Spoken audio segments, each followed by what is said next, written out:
because you already know the pilot's up against it, right? So you don't want to add to the anxiety or the stress. So you try to just maintain that cool, calm demeanor and provide him with information that potentially saves his life. So that, it's all about just trying to provide as much as you can to get the guy back on the ground.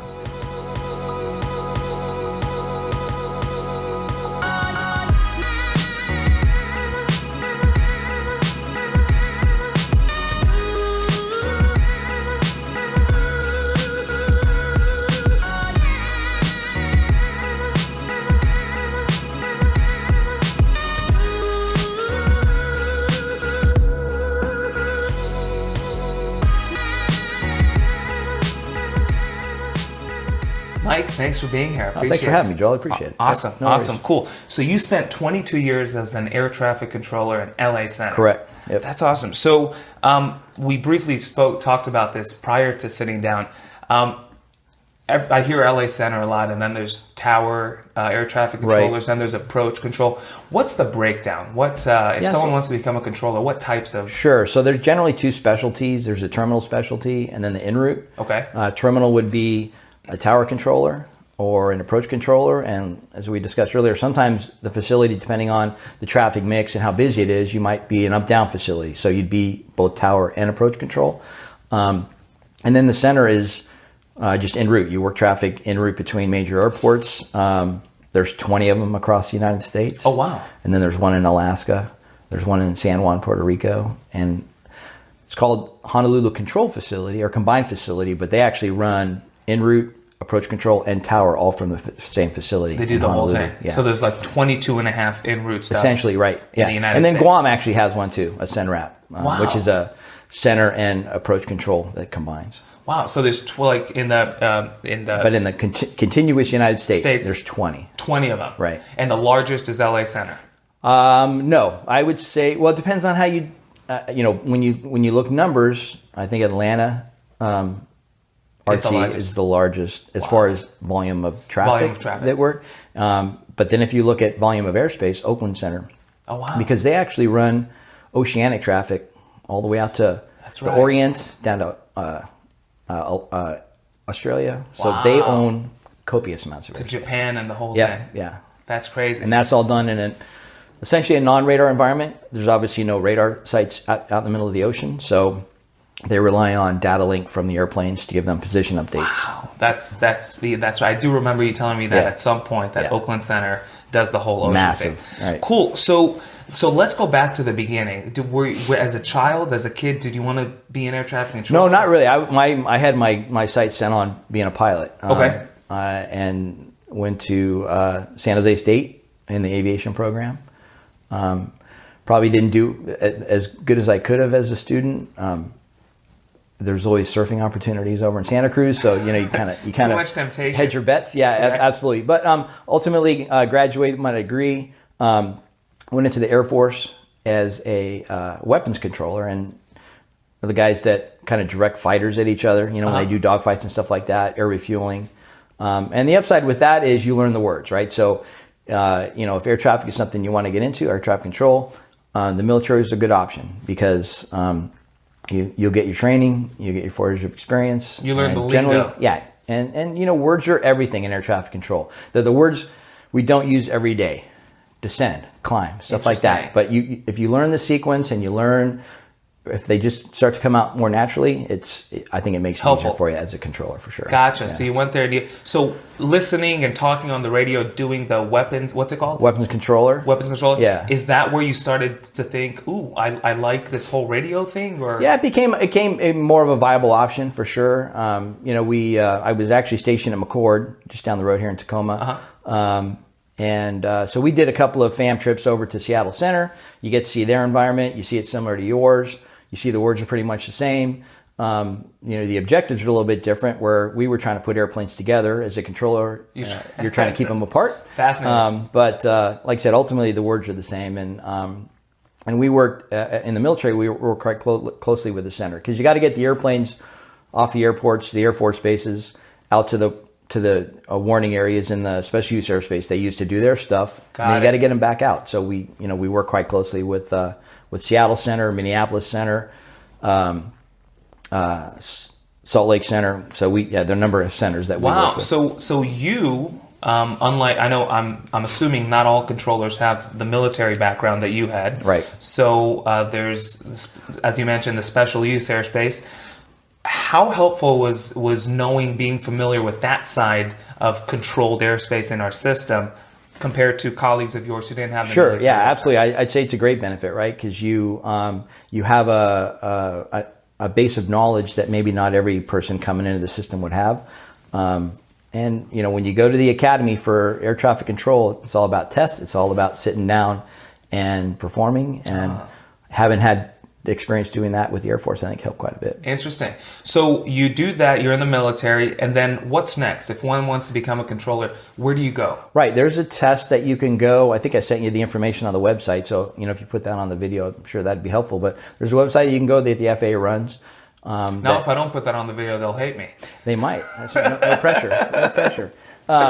But yeah, so you can go on there. There's loads of information on what it takes to be a controller, the kind of requirements that they have, give you some idea of what the academy looks like. So super helpful. But yeah, you go to the FAA Academy that's in Oklahoma City. When I went, it was a 6-week, they call it a screen. Okay.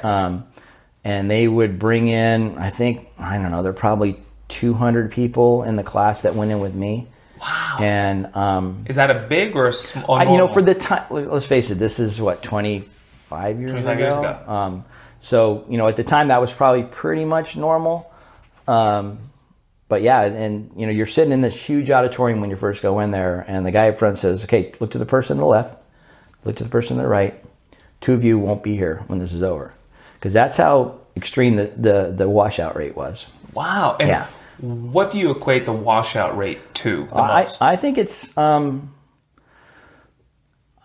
think it's having a desire to do the job, because it has to be kind of a passion, right? If you want to get into a controlling world and you want to do it just because you think it's well paying or glamorous or whatever, I don't know if that's the right mindset to come to that job. You really want to come in. Yeah, you want to come in because you have a passion for aviation.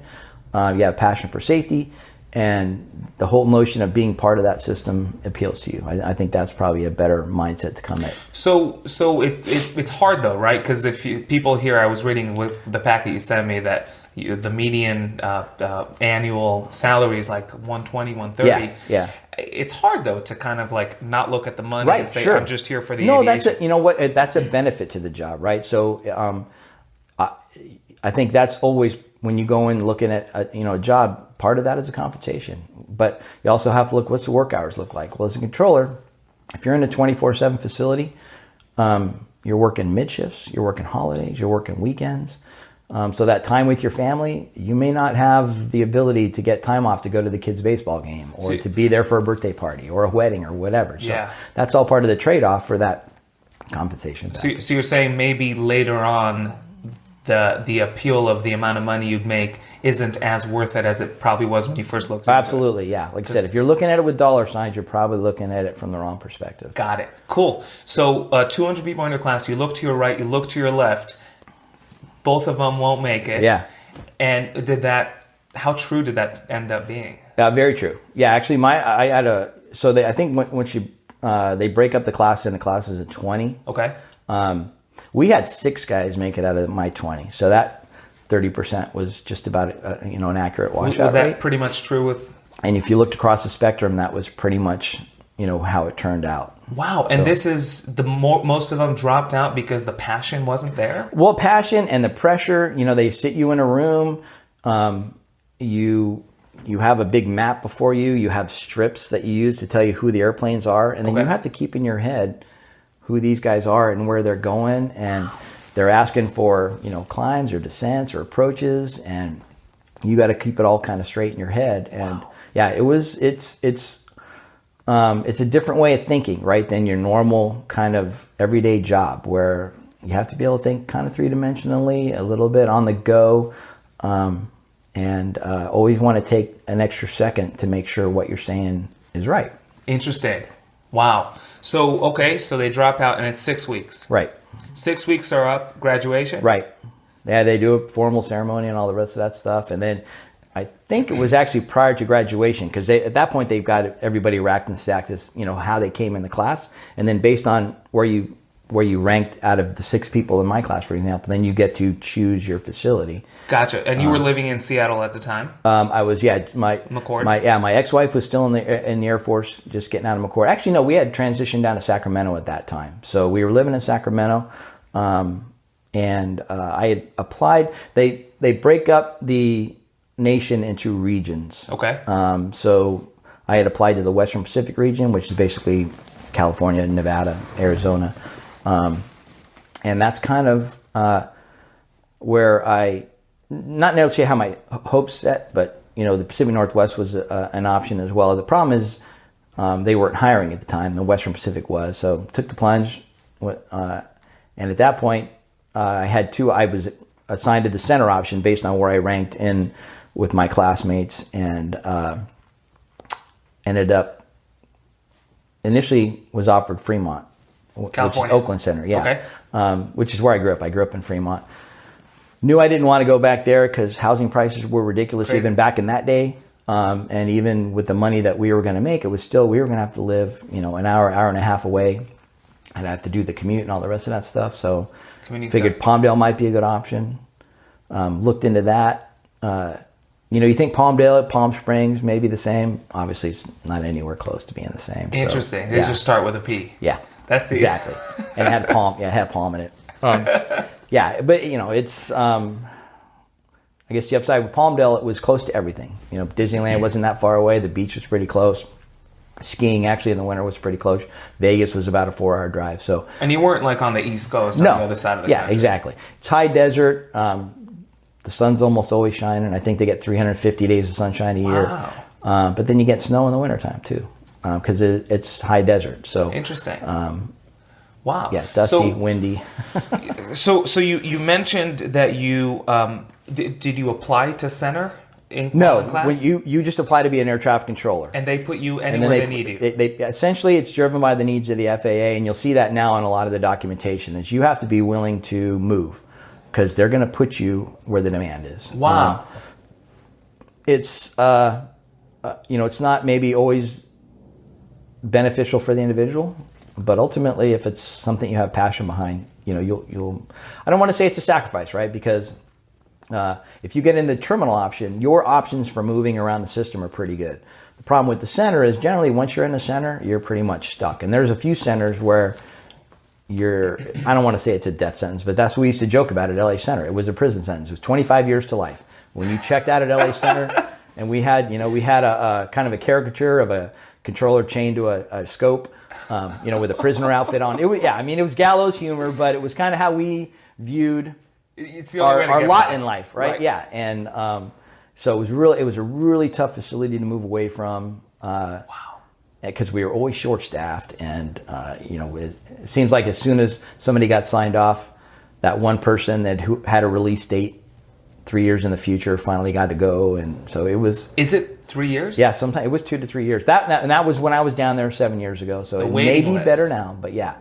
And the problem is when you're a facility trying to pick somebody up, if you look at a release date 2 or 3 years in the future, you can't support that because you need a person now. So you're gonna hire the people that are more available. Why is it so long? Because they have to wait. You know, you get ranked, and then it takes 2 to 3 years to sign off a new developmental. So somebody comes in the building, it's a 2 to 3 year process to get them to a certified professional controller level where they can work by themselves. So just hearing that alone, correct me if I'm wrong, this job it's not like I was a controller for 3 years and then I moved on with my life. Right. It's a lifetime thing. It pretty much, I would say, yes. You know, terminals, I'd say the sign-off time's considerably shorter than that, depending on the terminal you get assigned to. But if you move facilities, then you're learning the whole thing over. I mean, the words are the same, obviously, like we talked about earlier, but you're learning new procedures, you're learning new airspace, you're learning new approaches, all that stuff that goes with making the system work. So wow. It's you never stop learning. I guess that's the upside. Even I mean, as an indoor controller for 22 years, I was still learning stuff. And walking you have out to the be door. cool with that. You have, yeah. If you're not willing to learn in your occupation. I think that applies maybe to any occupation. You get stasis, right? You get static. You just get frozen in place. And I don't think you then really have passion behind your job, or I don't think you actually enjoy the full benefits of your job, because you want to learn. Absolutely. And you know what, that probably goes outside your profession too. You know, as a always, yeah. Trying to evolve. So if you don't bid, you got assigned center. Yeah. And you go with it. And what's next? You move. You leave Oklahoma. Yeah. Went back to Sacramento. Packed up the wife. We drove down to Palmdale. You know, rented a U-Haul. Found a place to rent. And you show up to work. So what are the first? Are you shadowing at first? No, you walk in the door.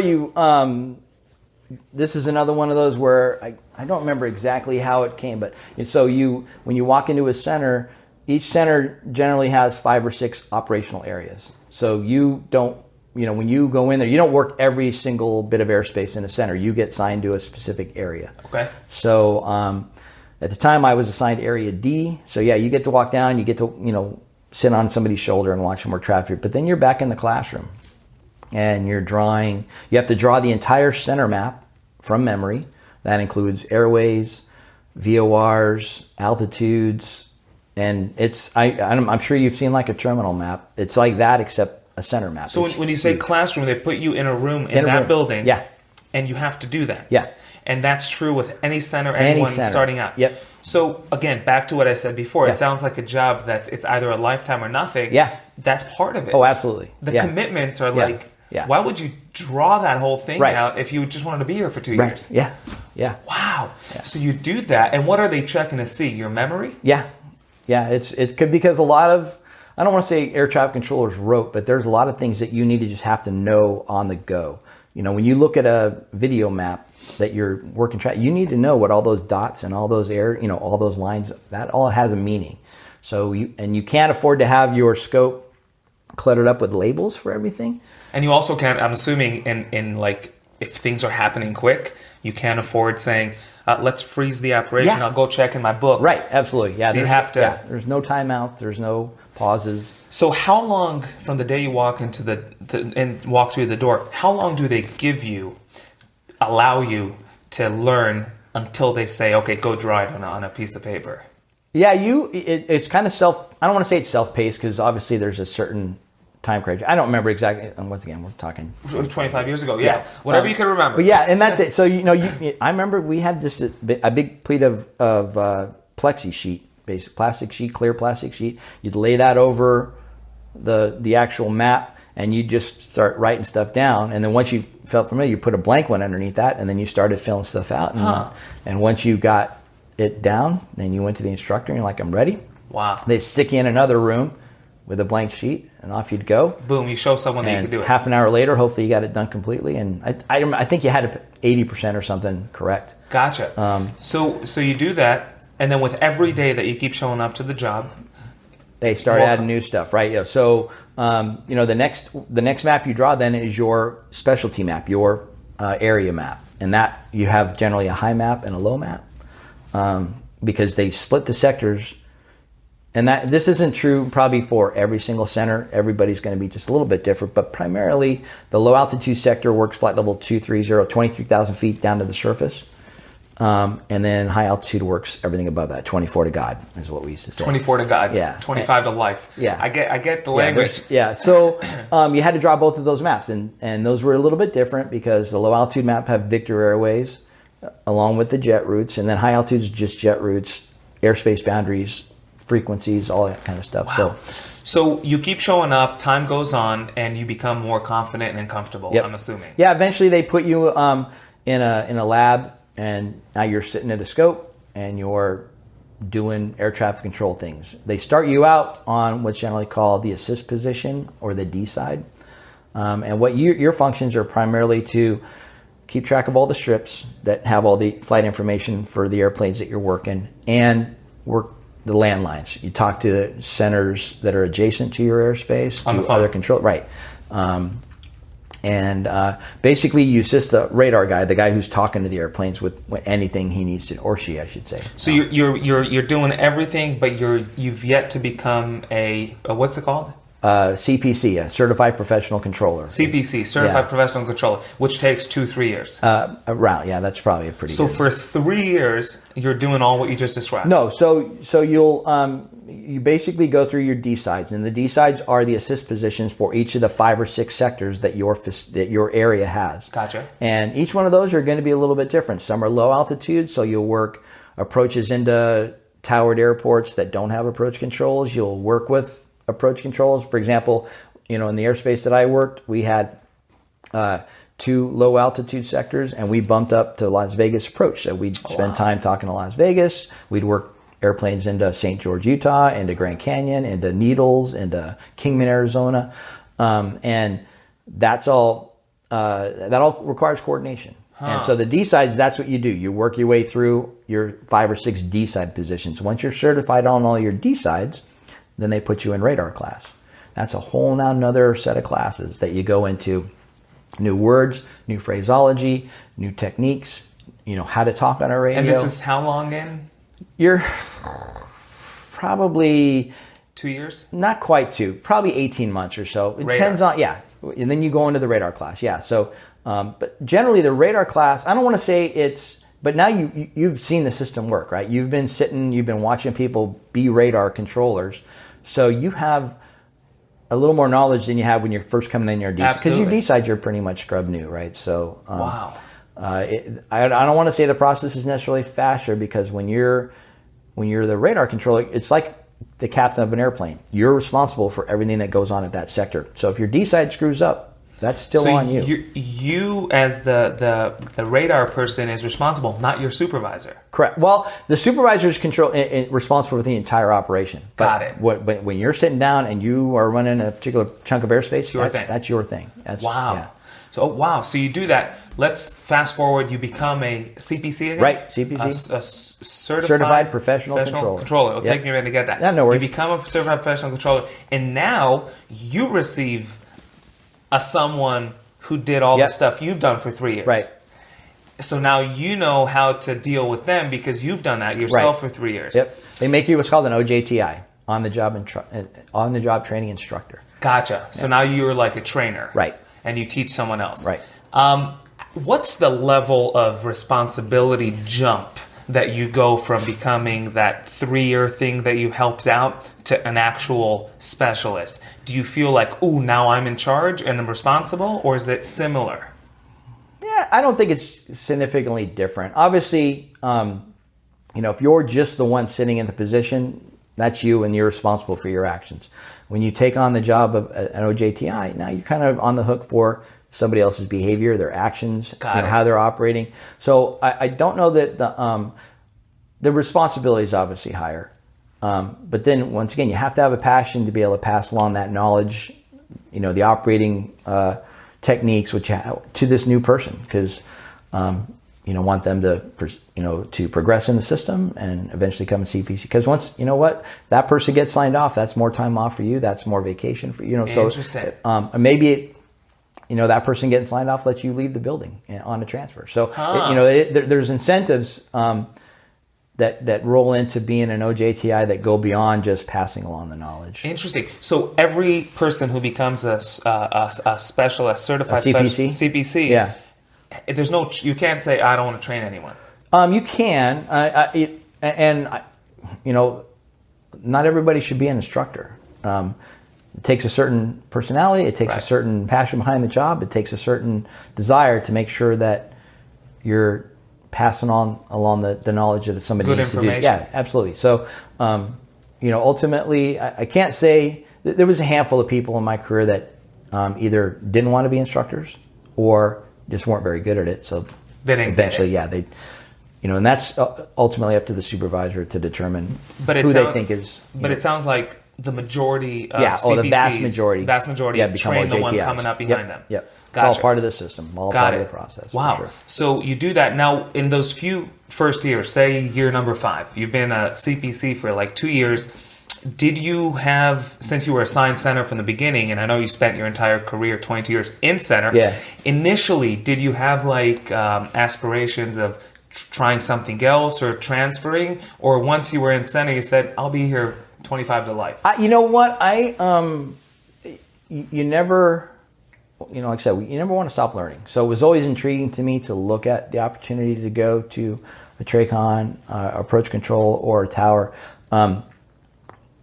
Ultimately, though, you get wrapped up into the system where, you hear your fellow workers talking about 3-year date releases and stuff like that. So they do, and that's the other thing. Now they've invested 2 to 3 years in you becoming a CPC. They want to get their money's worth out of that, right? They want to work you for 5, 6, 7 years before they even probably contemplate wanting to let you go. And then they also have to deal with guys that are retiring. That's just a body that goes, where there's nobody coming in to replace that. When he goes or she goes, they're gone. And even when you may or may not have somebody already there, ready to take that slot. And when someone retires, I would assume that you just lost a very experienced person. And even if someone's coming in, they're just out of training. They're brand spanking. So that it's not, you can't compare. No. So it's almost like it's not one for one. No. Interesting. Not even close. So at that point, again, it's just by you talking, it sounds like you were really invested, and everyone are, because the things they expect you to demonstrate and do, it's a commitment. It is, yeah. Like I said, once again, it's not just a job. It's not just it's a passion. It's a career. It's something that you put your. I don't want to get all dramatic with heart and soul and stuff like that. But if you have passion behind your job, huge. Yeah, you want to number one, you want to do well, but you want to make sure you pass along that knowledge to the next. Absolutely. Generation of controllers. So the level of commitment that you have to demonstrate in center, I'm assuming translates to approach, TRACON, whatever. They want people to, whether it's drawing things out or just really learning what they're doing to the same level, no matter what. Yeah, there's a standard of excellence, right? You don't want your brain surgeon to be half-assed. You don't want your pilot to be half-assed. You sure don't want your controller to be half-assed. So there is a standard, and to the extent that you can, you want to hold your fellow controller responsible too, and you want them to call you out. If you're not doing a good job, you want helpful critique. You don't want to be trotted upon, but you definitely want to hear when you're not up to snuff. Absolutely. Did you, so you spent some time talking about how always learning and being open to learn is vital. Did you want, let's go to the flip side of things. I'm sure in 22 years, you have to have reached a point where you're a person who wants to learn and you're open to learn, but you have to have reached a point where you felt, okay, I got this. Like I can do this in my sleep. Yeah, sure. Did you ever reach that point? And when you did you find it bit you in the butt? How did that work in terms of your day-to-day job? Or how dangerous is it for a controller to wake up one day and say, done, I've got it. I know everything I could ever know. No, it's super, I don't want to say super easy, but you can get complacent, right? You can be like, been there, done that, got the t-shirt kind of thing, where there's nothing more you can learn. There's nothing more you can do. There's no sector you're not going to work. There's no rush. Yeah, exactly. But, and here's the thing.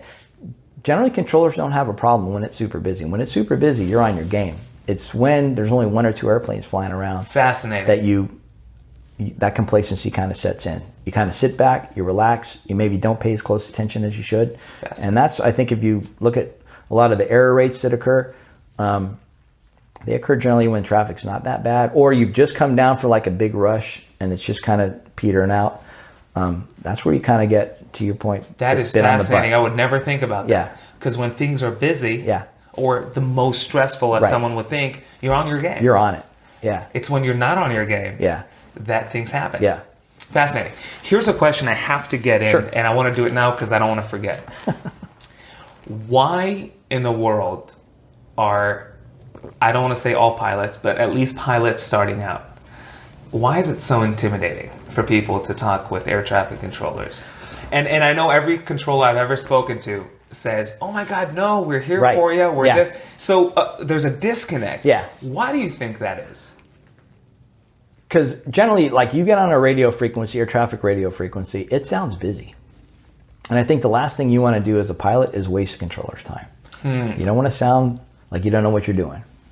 And that's where I talked about earlier, words. It's the same thing as a controller. When you call another controller at adjacent facility or next sector or something like that, you don't want to get on there and be stammering and stuttering and not say what you need to say, because their time is precious. So I imagine it's kind of the same from the pilot perspective, right? Is when you key that mic, you want to say the right things the right way and be done. And that's true across the board. Absolutely. I think that's true throughout aviation, right? Is clear, concise, accurate. Say what you need to say and be done. Not a lot of ums, not a lot of uhs, not a lot of stammering. Just get her done. Interesting, because it's, again, living in the radio world, the space is filled with words. Yeah. And so it's interesting that, it is busy, but to the point. Right. And that's the thing, when you're a controller, somebody talking to you requires your attention. So if you're listening, we talk about being able to multitask and stuff like that, but ultimately, if you're doing your job well, that's what your focus is. You may be looking somewhere else, but you're really listening to the words. So you're listening and you're looking, but you may not be seeing, because you're trying to focus on what the person's saying. And that's where clear, concise, accurate, get her done. Interesting. Yeah. Is there any trick you could think of for new pilots to kind of relax, or is it just one thing that pilots have to go through? Yeah, you know what?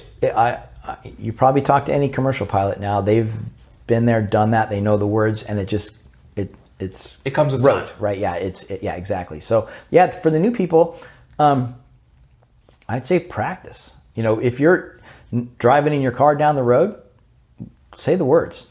How do you check in? How do you say you're ready with the ATIS? Just because the words, they're going to alter slightly depending on the airport you're at and something like that, but they come out in the same order.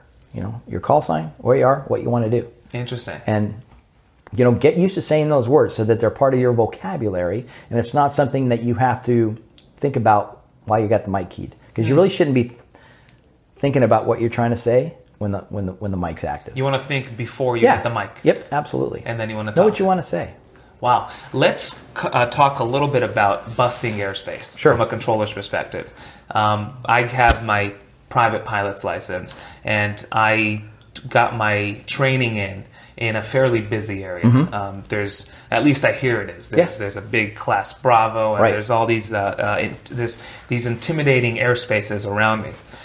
From a controller's point of view, let's start from the basic. If there's a Cessna 172 flying, and they bust into a Class Bravo, so they cross that barrier. Right. At what point would you, as the controller, know it?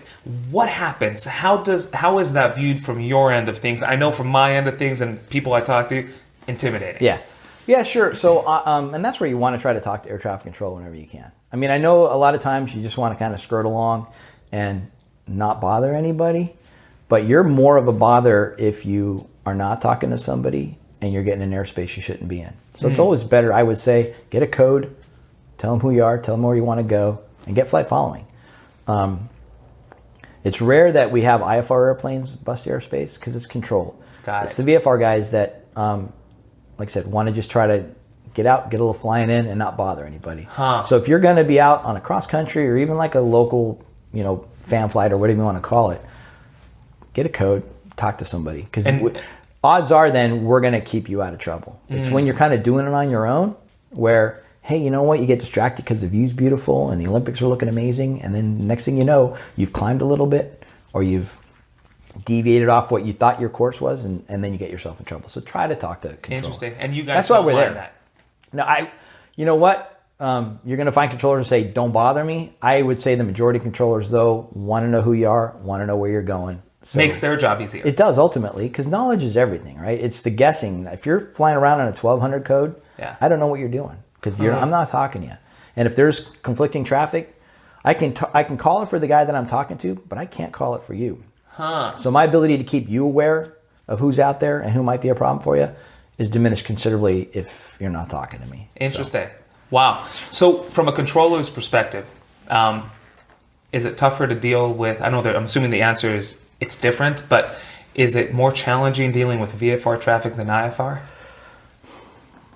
I would say IFR is still always going to be king, right? Because they you're obligated to provide them separation, communication. So it's make on sure you. you keep them. Yeah. So, and it's a shared responsibility, but the VFR, the onus is still on the VFR pilot to see and avoid. I'm going to do my best based on my workload to provide you with traffic advisories and safety alerts, but ultimately, my IFR guys take precedence. Unless I see something where you're going to run into somebody, then that obviously takes precedent. But the problem is that's not my focus. So odds are it's going to be a last minute call that's maybe not as well timed or as informative as it needs to be to keep you out of trouble. So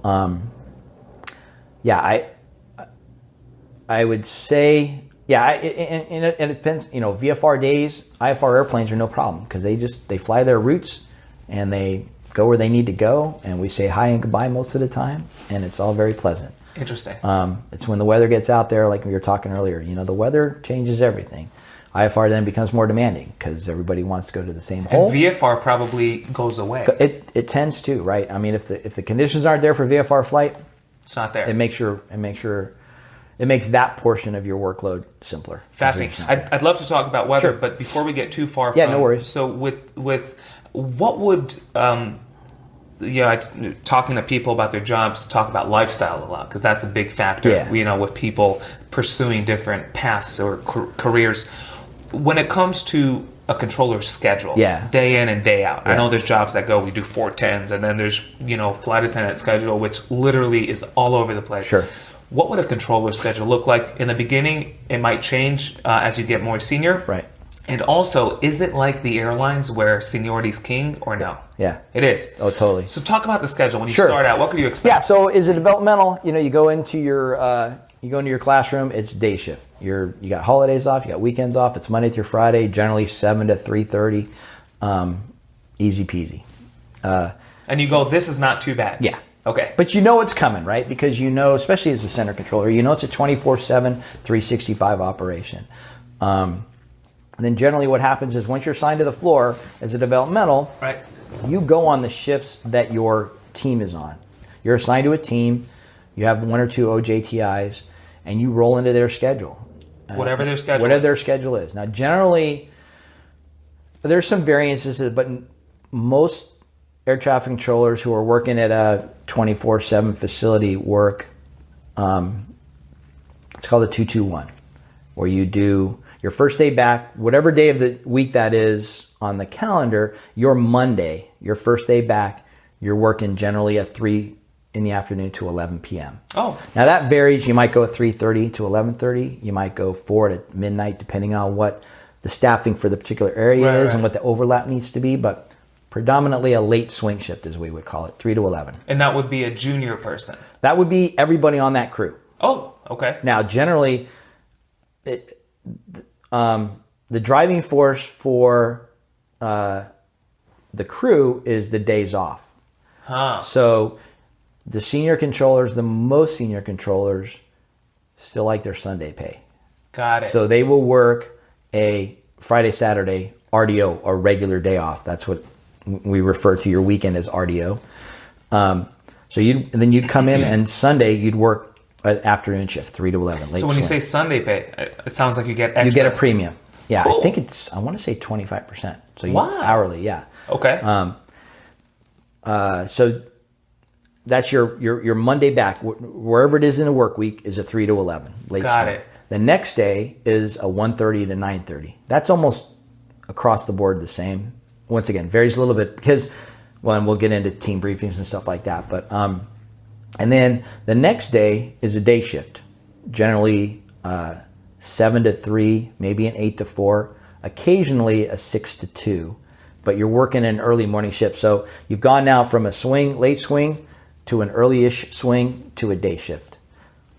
And what's the reason of moving you around? Well, because the traffic's always there, right? The traffic doesn't go away, and they want to try to get the maximum amount of hours out of you, and I don't want to say the shortest amount of time, but you'll see how this works out at the end, as to how they compress your 40 hours into essentially less than 5 days. Wow. And with 2 days off. Yeah. So it's a 40-hour work week. It's a 40-hour work week, but really almost 3 days off, and I'll explain that when we get to the end here. So yeah, you'll. You so do you're, have to be good at math just to get your schedule. Yeah, your schedule. And the thing is, once it seems really like strange when you first hear it, but Right. once you get into it, it's like just routine. Makes sense. Yeah, it's just routine. Wow.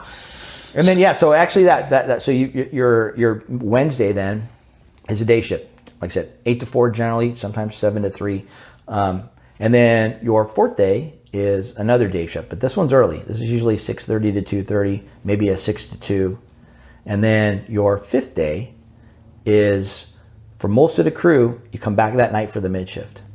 So you work from 6:30 to 2:30, you get 8 hours off, and then you're back again that night at 10:30, and then you work 10:30 to the following morning at 6:30. So you work in a 24-hour period, you've worked 16 hours. Wow. So like I said, they compressed that 40-hour work week into considerably less than 5 days. Interesting. But then now you have basically almost 3 days off for a weekend. Wow. And does this last for 22 years? Yeah. It doesn't change. No. So to me, just hearing this, I go, how do you plan a life if every day your times are different? Well, so that's your schedule for the entire year. So now I know my days off are Friday and Saturday. I work a Sunday 3 to 11. I work a Monday 1:30 to 9:30. I work a Tuesday 8 to 4 or 7 to 3. I work a Thursday, 6:30 to 2:30, and I go back that night, and I'm off Friday morning at 6:30 in the morning, and then I don't have to go back again until Sunday afternoon. So why do it that way instead of just putting Mike on the swing shift and David on the morning shift and Sandra on the night shift? Sure, because now you're having somebody work 5 mid shifts, and that taxing, from a physical point of view, is very demanding. Your circadian rhythms get kind of out of whack, and I think based on the studies they've done, this is how they can get the most amount of work or productivity out of an employee in the shortest amount of time. And then that also gives them the option to call you in on your days off for overtime. If you looked at because they looked at reversing that, where you'd work a mid shift on your first day back, and then you'd rotate to days, and then swings, but then you get a shorter weekend. Huh. And so their ability to call you in for overtime would be diminished. Wow. And a lot of these facilities are still running loads of overtime, where it's almost mandatory 6-day work week. Fascinating. How tough is that one red-eye overnight shift? It's generally not bad. It's only when they go back to back. Sometimes, they'll move your schedule around because, you might have to work an overtime shift, or, they need to shift you back a mid. So you'd work back-to-back mids. That second mid's pretty tough. Because you never, the problem with any kind of occupation like this, where your schedule's kind of out of whack, is managing your rest, managing your fatigue. And you learn to do that with time. I would say you do. Yeah, generally, you have to, right? I mean, it's the nature of the beast. Wow. Occasionally, it's not the whole team that will work the mid shift. So sometimes that fifth day will be just a normal 6 to 2 day shift, and that's not too bad. Just that your weekend starts 8 hours later. Interesting. So you mentioned team briefing yeah. So when you show up to work, let's go. You've done it for 22 years. Let's go to year number 15. So somewhere in the middle. Yeah. You're comfortable. You're a specialist controller. You're doing your thing. You're smooth sailing. You're open to learning. You're learning new things. Equipment probably isn't changing all that much, because the equipment is like old and it's been that way for years. Walk me through a day in the life. You show up. Say you're working in that swing shift. Sure. You show up. You put your backpack down. What happens? Sure. You walk in. Generally, the first thing you do is you look up. There's a big, well, when I first got in, there wasn't, but as I was leaving, they had huge, like 60-inch TVs, and you could look up and you could see where's the weather, where's the airplanes flowing, stuff like that. So you just kind of get a situational awareness of what your area is dealing with on, at a particular time. Hit up the soup. What do you need to do? Sometimes there's like a read initial binder where you have to go in. There's maybe a new procedure, some kind of process has changed, or some kind of update to information you need to do your job. You'll look that over real quick, throw your initial on there, and then the soup says get sector 8 out, for example. And then you'll go over, grab your headset, plug in. First you get the lay of the land, see if there's weather, and And generally, you know how busy that guy is the minute. You don't even have to plug in. You just, as you're walking up, you see what the sector looks like. Because, the weather has colors. It shows up on the scope in blues and greens and stuff like that. So, and even, my job, even though Las Vegas was, 300 miles away, and you're driving into work, you can see those thunderstorms out to the east.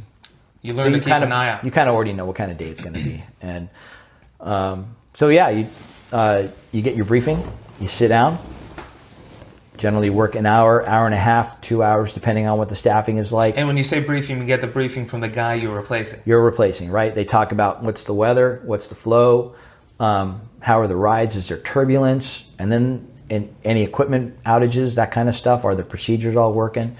It's really just to kind of get the lay of the land for that particular chunk of airspace you're going to work. How important is that? That's critical. Brief. Sure. Critical. Oh, yeah. That's where, I don't want to say the majority, but when you look at errors that occur in the air traffic world. Gaps in briefing? It's a gap in briefing. Wow. Yeah. Something gets overlooked. Something doesn't quite get passed properly. And the guy going in or the gal going in just doesn't have the flick, is what we used to call it. Wow.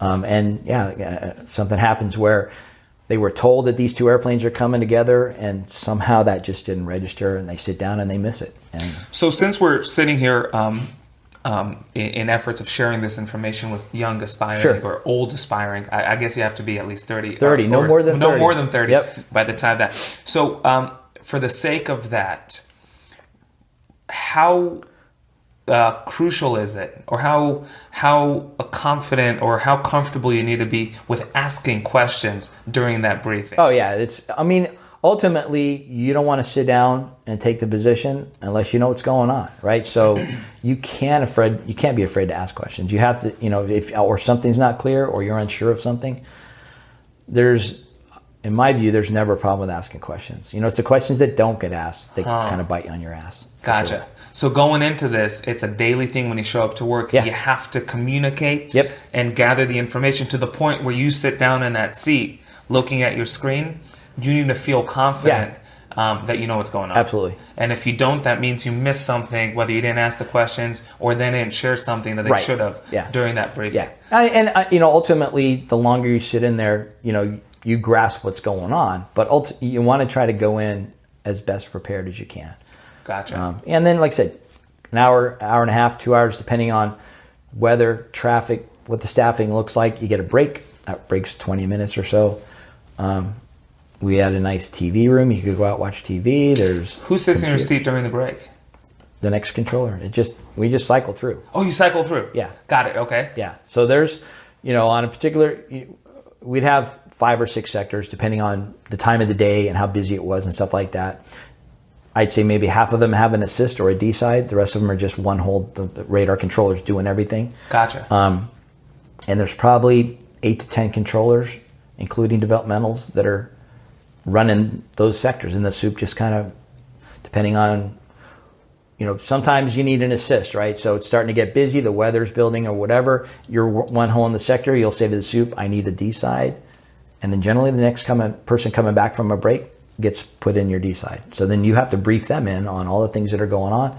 They take over basically the landlines for the communication, and you just work the radios. Wow. So you do that, and you do that throughout your shift that day. Yep. And then you're done, and you brief the next person coming in as you got briefed when you showed up. Yeah, well, and those briefings, that briefing occurs each and every time you sit down at a sector, because you might not sit down at the same sector. You might work low altitude on your first stint, then you take your break, you come back, now you get assigned high altitude. That's a completely different dynamic. 24 to God. 24 to God, right? So, gotcha. So you'll sit down, you get your briefing first. Generally, that looks a little bit different. You're not going to have anybody on approach to a particular airport because you're working high altitude. But what's the flow? What's the weather like? How are the rides? The rides are everything. As you advance in the aviation system, especially when you get into the air carrier realm, it's all about how smooth is the ride. To make it comfortable for the passengers. Yep. Yeah. Well, and obviously, the critical element of that is you don't want to run into turbulence. So if there's turbulence reported ahead, you want to make sure you get airplanes out of those altitudes because you don't want anybody to get bumped around. But from a pilot's perspective, the captain, it's all about keeping it smooth for the folks in the back. Wow. For sure. What would you attribute getting busy on your end of things, what would be the lead factor in whether or not your shift would be considered to be a busy one or not? Would you say weather? Yeah, two. Traffic and weather. Traffic and weather. Yeah. So it could Which be sounds like something you hear on the radio, but traffic is just the volume of airplanes that want to occupy your airspace at a particular time. For the most part, when the weather's clear, you can take more airplanes.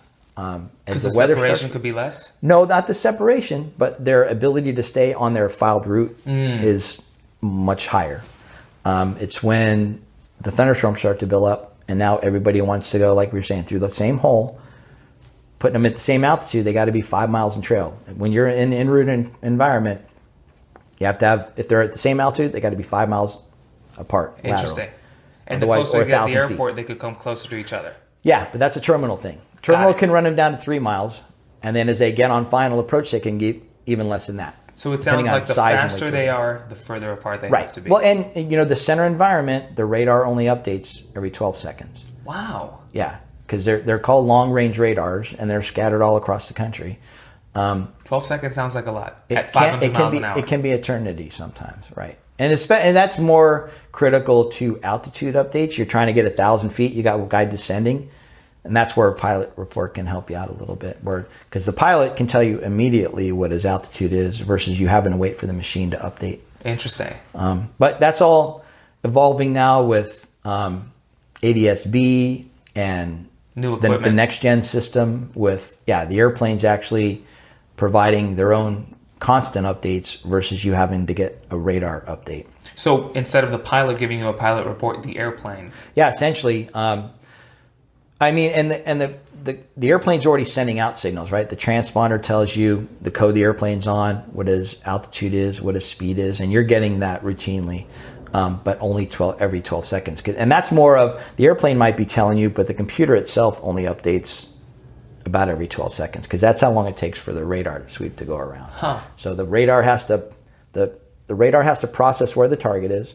That gets sent in digitally through the microwave system or landlines or whatever to the computer downstairs in the basement.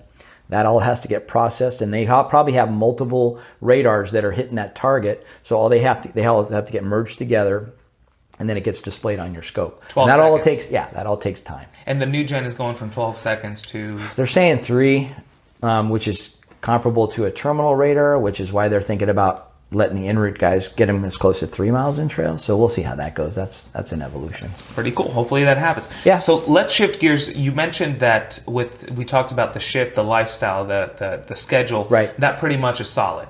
Yeah. You've spent the same schedule for 22 years. Right.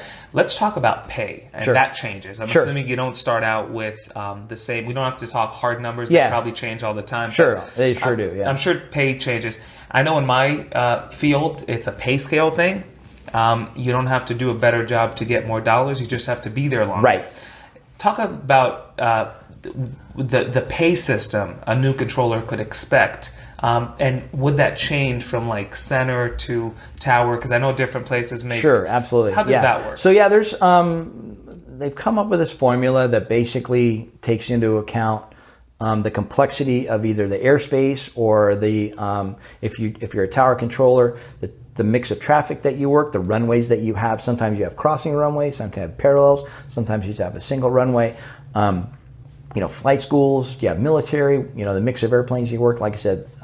And that all gets bottled up into this formula that they use to determine the facility level. And the facility level is basically what drives the pay scale that you're on. Interesting. Yeah, so it's all, and that's done in coordination with the union.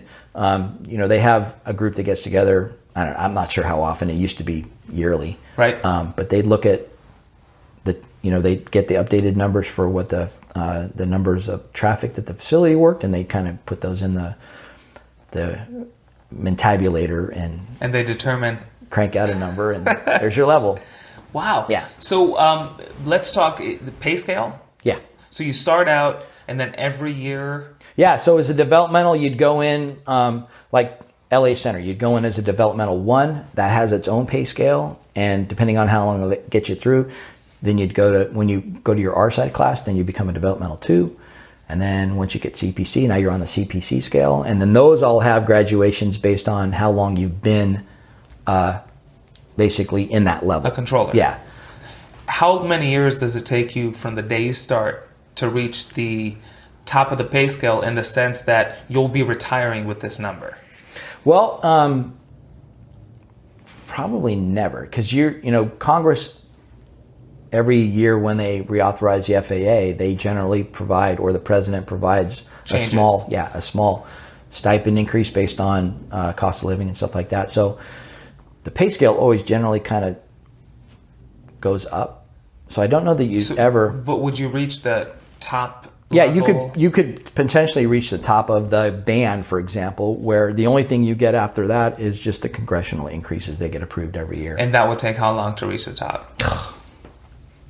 How long did it take you?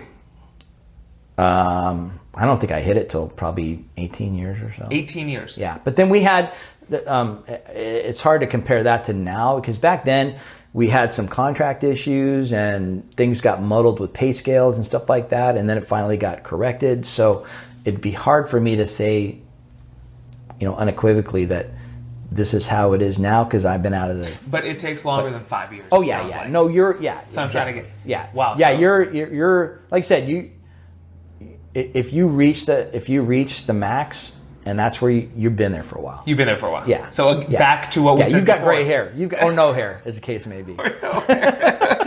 Oh my God. So cool. So let's. Here's. I can't think of two. There's always, when you think of air traffic accidents, probably the two most interesting people. Unfortunately, sometimes when it's fatal, you can't speak with the pilots. Right. But you could speak with the controllers. Sure. And there's many, documentaries online, and controllers are, especially those who are involved, are always the most fascinating people to talk to, because they were there with the pilot, but they weren't in the plane. Yeah. Let's talk about accidents. Sure. At 22 years, I don't know what you've experienced or not. Is there training that goes into it on your end of things? How do you guys deal with that? Because when a fatal crash happens, we know how, that's the end of the crew. Right. How do air traffic controllers deal with this whole subject of accidents? Yeah, sure. It's, as soon as an airplane gets into trouble, that's where we're kind of the team mentality takes over. Because there's always somebody, if not in your area, in the building, who's a pilot, who has the ability to come over and give you some kind of, guidance to help from a pilot perspective. Because as a controller, all the ATC procedures, you're trying to get it to the closest airport, whether, what kind of weather is at that airport. So those are the kind of things that you can provide from an air traffic perspective. But from sitting in the pilot seat, that's really kind of a pilot perspective. And we don't get a lot of, or we didn't, at least in my day, we didn't get a lot of, this is what a pilot does. We talk about, you'd see a video on icing, and carb heat and pitot heat and all the rest, the buttons they can push, but you don't have a lot of actually sitting in the seat experience. So you rely on your teammates. You rely on the other controllers in the facility who can give you information to help that pilot to the best that you can. But you're right. The thing is, when you have an accident, whether it's fatal or not, it plays over in your head forever. I mean, you never forget those. Do you have anything that you? Yeah, well, I mean, I can remember. God, I think it was maybe my second to last Christmas. 20 years seniority, still couldn't get Christmas Day off. That gives you a little perspective. Okay, that's for those of you out there. 20 years in, no Christmas off. So we're talking 20, 25 years of goodbye Christmas. Right. And you'll be singing to the pilots. It's a possibility, right? Yeah, it's, but yeah, so I had to go, I had every other day for like the whole week off except for Christmas Day. So I had to go in Christmas morning. It's wintertime. It's the Vegas area, so there was icing and stuff like that. It was pretty much just a normal day. Christmases tend to be slow because the carriers roll back their schedule quite a bit. But there was this one VFR guy who wanted to go from North Las Vegas Airport down to, I think he was going to Scottsdale. But it gets out west of Grand Canyon and starts icing up. Well, it's a Cessna. He doesn't have de-icing equipment, anything like that. So we're trying to get him into Kingman, and it's me and another guy, and we're trying to work all the other airplanes, because it's not like he's the only guy we're working. We still got other airplanes, so we're keeping everything moving. He doesn't have approach plates for Kingman, so we're trying to talk to him talk him through what the procedure looks like, and he does become basically the focus of me and this other guy for the better part of probably 45 minutes. And you still need to pay attention to everything else is still going on, right? It doesn't, the other airplanes are flying. They all demand, I don't demand your attention, but they expect your attention. So you still have to provide a service to them. And Kingman's an untowered airport. So you basically get him down to as low as we can, and he's still on the approach, and we put him over to advisories, and then you're just kind of waiting to see, do you get a call from that guy once he gets on the ground? Wow. And it's Christmas, so I'm not sure if the FBO was open that day, but it took him, I think, 20 minutes. But he did finally get on the ground. It was him and his wife, so good save, not a fatal, but that was one that kind of stuck with me, because you think it's Christmas Day. It's going to just be a cakewalk. And wow. Turned out to be one of What are those 20 minutes like? It's overly dramatic to say you're in the plane with the pilot, because you're obviously not. You're sitting in an air-conditioned building in Palmdale, California. Right. It wasn't, but it's an anxious time. There's no doubt about that, and that's the amazing thing, though, is you can go back and listen to the tapes, and it's all cool, calm, and collected. You try to not, because you already know the pilot's up against it, right? So you don't want to add to the anxiety or the stress. So you try to just maintain that cool, calm demeanor, and provide him with information that potentially saves his life. So that, it's all about just trying to provide as much as you can to get the guy back on the ground. Wow. And yeah, it worked out quite well. Do you think this career is for everyone? Or no, for sure not. No. Why not? You know what? It's it takes just a certain perspective, not just on air traffic, but maybe in life in general, right? Where you apply the appropriate seriousness to things, but you don't take things too seriously. You know what I'm saying? Because it's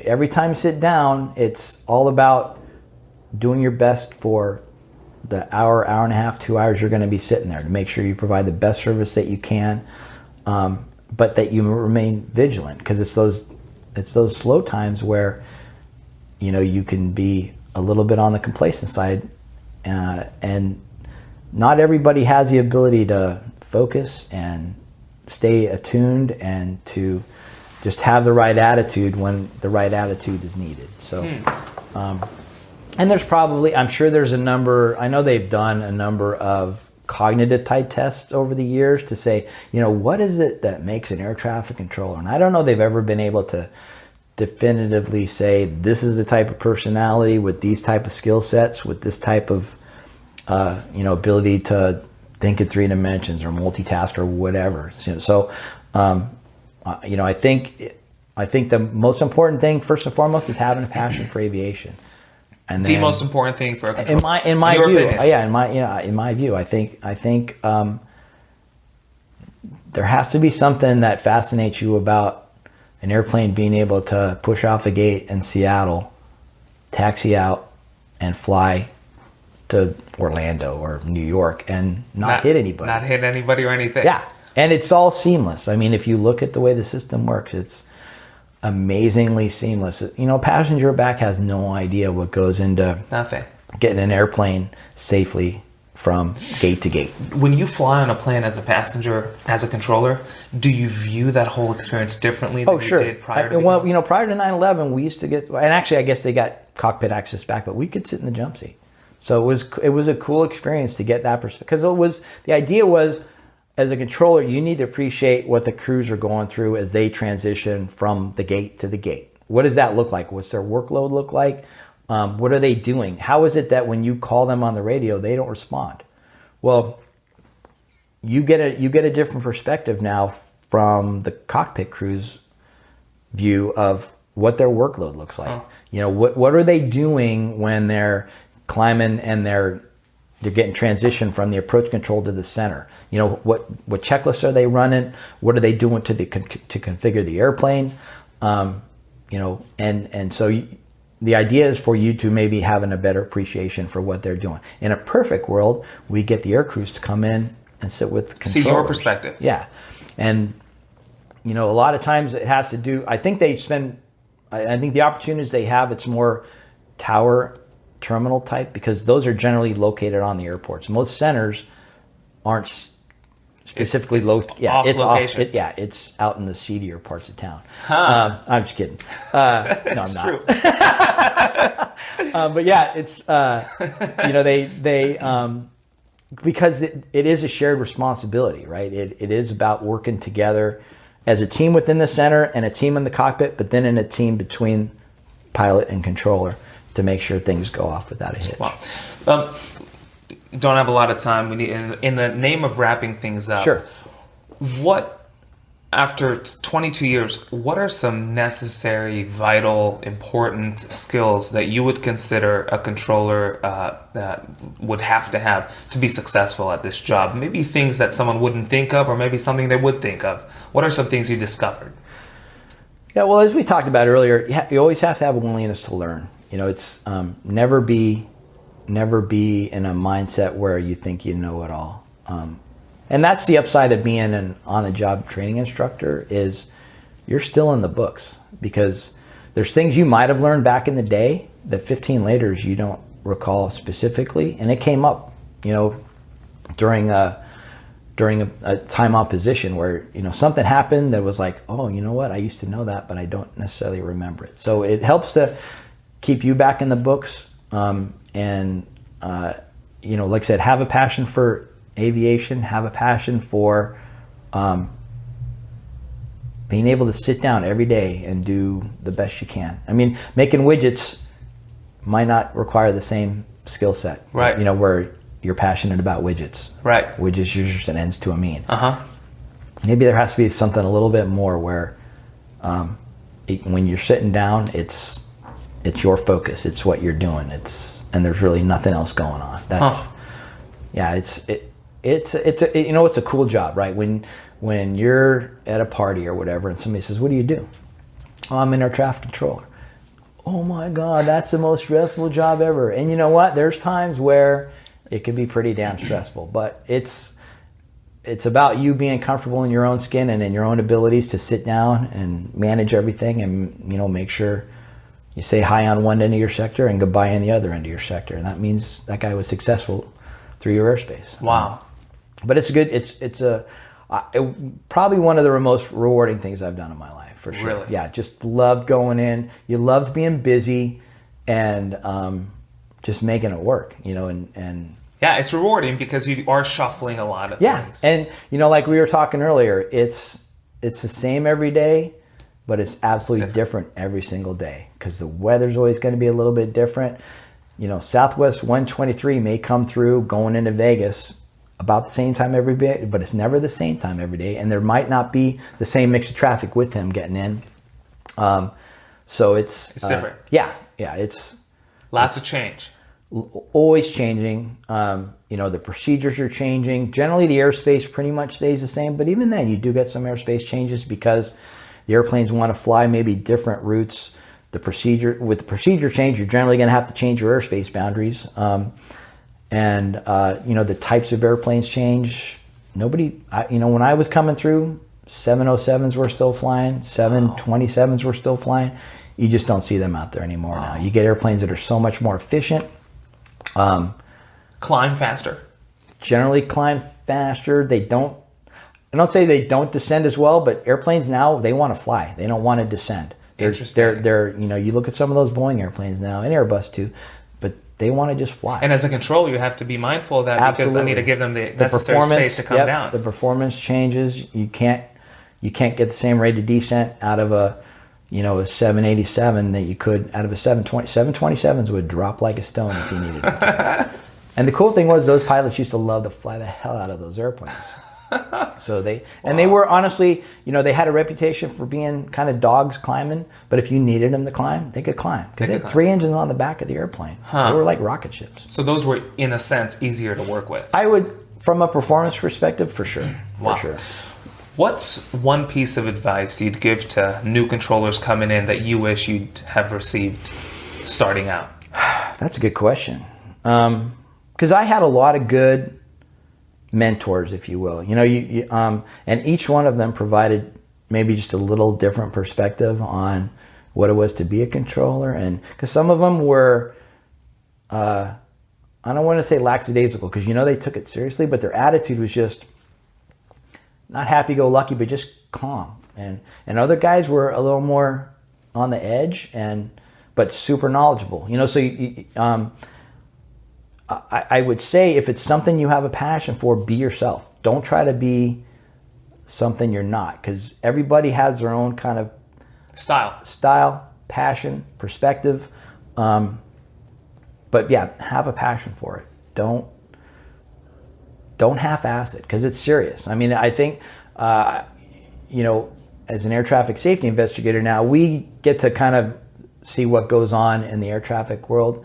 I'm concerned maybe that the level of professionalism isn't quite what it was back in the day. And odds are, you talk to somebody in the generation before me, and they're probably the same perspective. Thinking the same. Right, yeah. I mean, because you look at those old 1950s and 60s air traffic control pictures, black and white, everybody in a white shirt and tie, pocket protector. Wow. It's evolved now, right? And ultimately the system's evolving with it, but yeah, just hold yourself to a high standard. You know, don't half-ass it. Wow. Be as good as you can be every time you're sitting down. I love that. Last question. Yeah. I ask this of every single person in that seat. If you could change one thing about your job, about your profession, what would it be? Oh God. I think having the ability to move more as a controller, you know, where if you did, you know, you were a controller, an en route controller for 10, 12, 15 years and you wanted to move, I think the system should be set up where you have the ability to do that, where you can go and expand your air traffic control horizons, right? Go be a terminal guy, go be a tower guy. And quicker than 3 years on the wait list. Yeah. But I don't, honestly, that's just one of those kind of numbers games where you just can't keep enough people in the system, because it does take so long to get somebody signed off. And there's times where, you know, somebody will be a developmental for 2 or 3 years, but they just can't get over that last hurdle. They can't get those last few sectors they need. Generally, they get moved to a lower level facility, but that's a resource now that you've committed a number of years of absolutely of sweat and blood and tears, and wow. It's gone. It's gone. It's off the books now, and there's no benefit to that. So I don't know how they fix that, frankly, because it's, you know, every facility has its own staff requirements, and but that's one thing if I were king for a day, I would make it where happen. Yeah, you get signed off, you make CPC. After 12 years, if you want to go, you're gone within a year. Yeah. I love that. Yeah. Michael, thanks for coming on. Thanks, Julie. Awesome. I Appreciate enjoyed it. Yeah, no worries.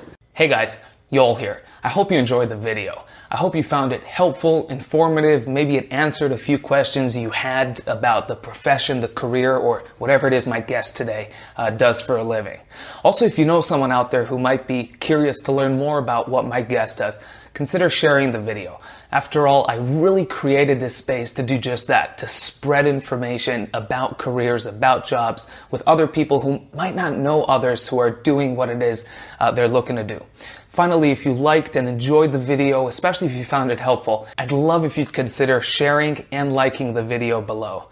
It helps me grow the platform, and by growing the platform, what that means is I could really reach more people. And by reaching more people, I could not only get more people on to share more information with others, but maybe I could shed light for more people in the journeys ahead of them that they might be considering on taking. Also, if you live in the Seattle area, my studio is up in Seattle, Washington. If you live in the Seattle area and you think you do something every day for a living that there might be other people out there who would love to learn more about, contact me. There should be an email in the About section in the channel. I'd love to hear from you. Reach out to me. We'll put something on the calendar. I'd love to sit with you. Again, that's the intent of why I created this space. With that said, if you'd like the video again, I'd love if you'd like it. And if you found it helpful, if you enjoyed it, if you think it added to your journey and searching about the future you might be looking into, consider subscribing. Again, that grows the platform and it enables me to reach more people out there just as yourself, who's looking to learn more about any future that one of my guests is part of. All right, you guys, videos are coming out once a week. Thanks for your support, and I'll see you guys next week. Bye-bye.